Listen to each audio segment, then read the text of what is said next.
말씀 사도행전 17장 1절부터 보시겠습니다. 사도행전 17장 1절입니다.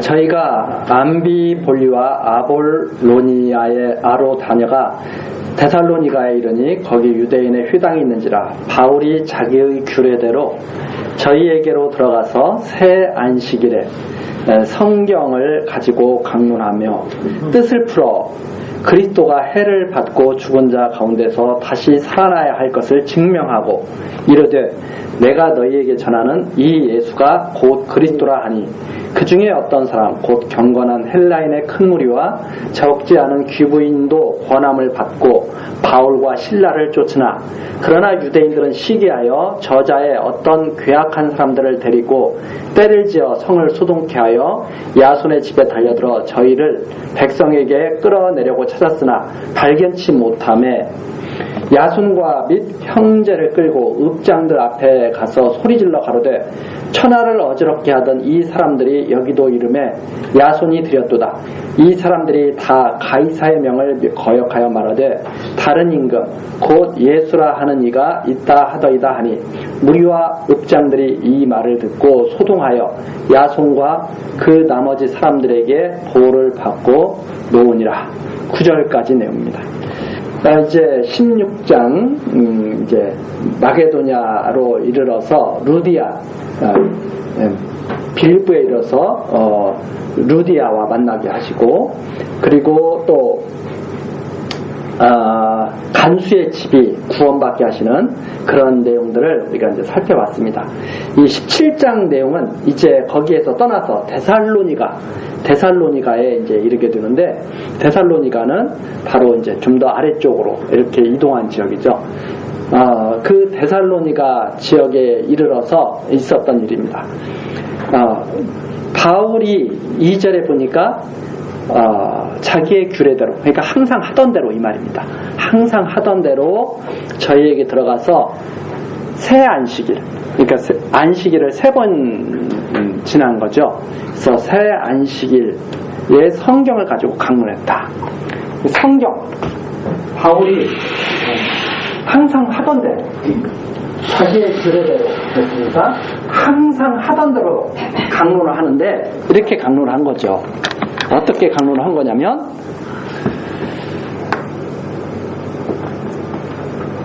자, 지금 우리가 보고 있는 이 성경은 신약입니다. 신약 성경이라고 하죠. 지금 바울이 성경을 가지고 강론했다고 하는 것은 이 신약 성경을 말하는 게 아닙니다. 왜 그런가 하면 그때는 아직 신약 성경이 다 기록된 때가 아니거든요. 그러니까 성경을 가지고 강론했다 하는 것은 바로 이 구약을 말하는 거죠. 그래서 이 구약을 가지고 뭘 강론했느냐? 여기 그대로 나옵니다. 안식일에 들어가서 새 안식일, 그러니까 첫 번째 주, 두 번째 주, 세 번째 주 계속 강론을 한 거죠. 성경을 가지고 강론했는데 뜻을 풀었다. 이 구약의 이 뜻을 풀었다. 그러니까 구약을 가지고 강론을 한 거예요. 이렇게 뜻을 풀었는데 그리스도가 해를 받고 죽은 자 가운데서 다시 살아나야 할 것을 증명하고 이 무엇을 증명했느냐? 그리스도가 오시게 되는데 이 그리스도가 오시면 해를 받고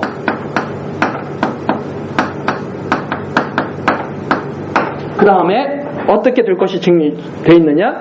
죽은 자 가운데서 해를 받고 그 다음에 죽으셔야죠. 그리고 부활하실 것. 그리스도가 오시면 이 구약의 뜻이 그리스도가 오시면 해를 받고 죽으시고 부활하실 것을 증명했다. 이 구약을 가지고. 구약의 내용이 바로 이것을 증명한 거죠. 아주 명확하게 바울 사도가 어떻게 강론했는지가 잘 나타나 있습니다. 그럼 여기에 구약을 우리가 딱 보면 그리스도가 오시겠구나. 오시면 해를 받겠구나. 그리고 죽으시겠구나. 그리고 부활하시겠구나. 이것을 증명했다. 구약을 가지고. 이게 정통 사도들의 가르침. 이 가르침을 따르는 교회가 사도를 통해서 세워진 교회죠. 아주 중요한 핵심적인 그런 성경에 대한 이해입니다. 성경 어디를 보든지 이게 구약을 가지고 이렇게 풀어서 가르쳤다.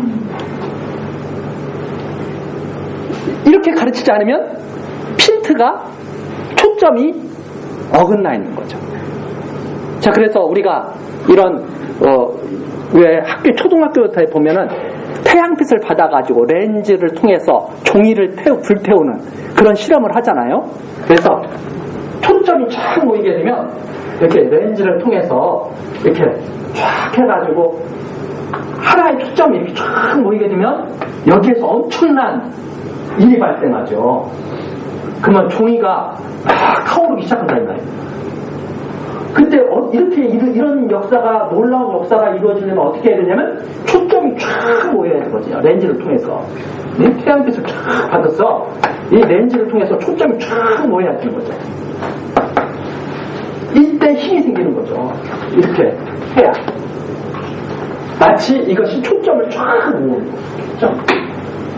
하나님의 역사가 강하게 나타나는 거죠. 그런데 이것을 가지고 이걸 가르치지 않고 사도처럼 이걸 가르치지 않고 다른 것을 자꾸 배운다면 초점이 모아지지 않고 오히려 막 더 흩어져 버리는 거죠. 이렇게. 그럼 무슨 역사가 일어나겠어요? 그런데도 많은 역사가 일어난다고 하는 것은 착각하는 거죠. 믿음의 역사가 일어나는 게 아니라 그래서 자꾸 성경 잘못 배우면 하나님에 의해 이르는 것이 아니라 인간에 의해 자꾸 이르게 오히려 거꾸로 오히려 내가 이렇게 잘 믿었는데 왜 이런 소리만 하게 되는 거죠. 그래서 여기에서는 그러면서 뭐라고 하냐면 내가 너희에게 전하는 이 그리스도가 누구냐? 이 그리스도가 바로 예수가 그리스도다. 이게 이제 신약성경이 되는 거죠. 이 예수가 그리스도다 하고 지금 신약성경에서 증거하고 있잖아요. 이 예수가 그리스도다. 바로 이 구약에서 언약한 성경들 예수가 그리스도다. 신약성경. 그리스도가 오시면 구약성경 그리스도가 오시면 해를 받고 죽으시고 부활하게 되시는데 바로 이 부활하신 이 예수가 바로 구약에 언약하신 그리스도다. 이 신약성경이에요. 자, 이렇게 전하니까 4절 그 중에 어떤 사람 곧 경건한 헬라인의 큰 무리와 적지 않은 귀부인도 권함을 받고 바울과 실라를 주자.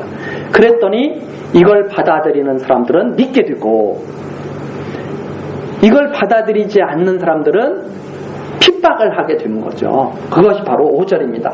유대인들은 시기예요. 유대인들은 예수가 그리스도라는 사실을 믿지를 않아요.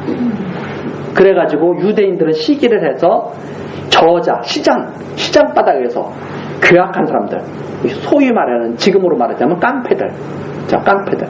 원래 힘 있는 사람들이 잘 부리는 사람들이 깡패들이거든요. 그래서 우리나라 정치사도 보면 이 주먹부대들이 있잖아요. 주먹부대. 우리 그 뭐 제1공화국, 제2공화국 해서 쭉 이런 거 드라마 텔레비전에서 해주잖아요. 그런 깡패들이 누구에 의해서 사주받고 움직이게 되냐면 그 힘 있는 자들에 의해서 막 사주받고 움직이거든요. 똑같죠. 그래서 바울과 실라를 잡으려고 깡패들을 동원했는데 바울과 실라가 안 잡히는 거예요. 안 잡히니까 바울과 실라를 갖다가 그렸던 야손과 형제들을 갖다가 끌고 가가지고 다른 임금을 섬기라고 한다. 그리스도를 섬기라고 하는 것을 갖다가 다른 임금. 왜? 만왕의 왕이라고 자꾸 그러니까. 그렇죠? 그래서 예수 믿는 것을 갖다가 마치 세상을 갖다가 뒤집어 엎는 그런 무슨 뭐 반란을 꾀어는 사람들 그런 식으로 취급해가지고 핍박하는. 그래서 예전서부터 사람들은 자기 이익에 조금 어긋나는 그런 어떤 일이 생긴다 그러면 결사적으로 반대하는 거죠. 결사적으로 반대. 그래서 특히 그게 그걸 잘하는 사람들이 누구냐? 서민들이 그걸 잘하는 것보다는 위에 있는 사람들일수록 그걸 잘해요. 그래서 자기 이익을 철저하게 챙기는 사람이 윗사람들이 되는 경우가 많습니다. 조금 자기 이익을 포기하는 사람들은 윗사람이 쉽게 들 수가 없어요. 왜 그런가 하면 그래 너도 좀 잘 살아야지, 나만 잘 살면 되냐, 너도 좀 잘 살아야지, 이렇게 해서 나눠주기를 좋아하고 하는 사람들은 별로 윗사람이 될 수가 없어. 왜냐하면 윗사람이 되려면 철저하게 짓밟는 사람들이 이 세상에서 잠깐 윗사람이 될 가능성이 있는 거죠. 그래서 위에 있는 지도층들이 깨끗하고 정말 선량한 사람들이 많으면 그 나라는 복받은 나라예요. 그런데 그게 아니라 위에 있는 사람들이 독한 사람들이 많으면 그 나라 백성들은 정말 힘든 사람들입니다. 옛날부터 그래서 지도자가 중요한 거죠. 지도자. 어떤 지도자를 만나느냐. 만약 우리 교회학교 학생들이 나중에 자라나서 지도자로서의 활동을 하게 되면 정말 이렇게 하나님을 잘 믿는 지도자가 돼가지고 올바른 걸 가르치고 올바른 길로 인도한다면 그거 정말 축복받는 사람들이죠. 그 대표적인 인물들이 성경에 나오지 않습니까? 요셉 같은 사람들, 애굽의 총리, 바로의 다음 가는 그런 권세자가 됐는데 모든 사람을 다 살리죠. 모든 만방의 사람들을. 그리스도에 대한 예표적인 인물이죠. 이런 지도자들이 된다면 얼마나 좋겠어요. 모세, 다윗 왕, 이런 분들. 우리 교회학교에서는 정말 이런 지도자가 됐을 때 이런 사람들이 된다면 정말 큰 하나님의 축복을 받은 사람들입니다.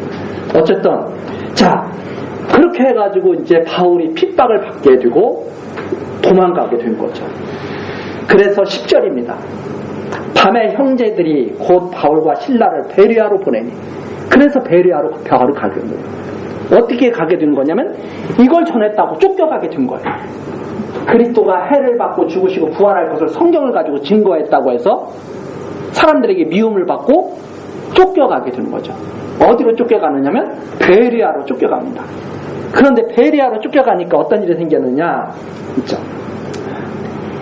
10절부터 다시 보면 밤에 형제들이 곧 바울과 실라를 베레아로 보내니 저희가 이르러 유대인의 회당에 들어가니라. 베레아 사람은 데살로니가에 있는 사람보다 더 신사적이어서, 그런데 더 놀라운 것은 데살로니가에서 지금 베레아로 왔잖아요. 쫓겨왔잖아요. 그런데 베레아 사람들이 데살로니가에 있는 사람들보다 더 신사적이어서 간절한 마음으로 말씀을 받고, 이 말씀을 받았다. 간절한 마음으로.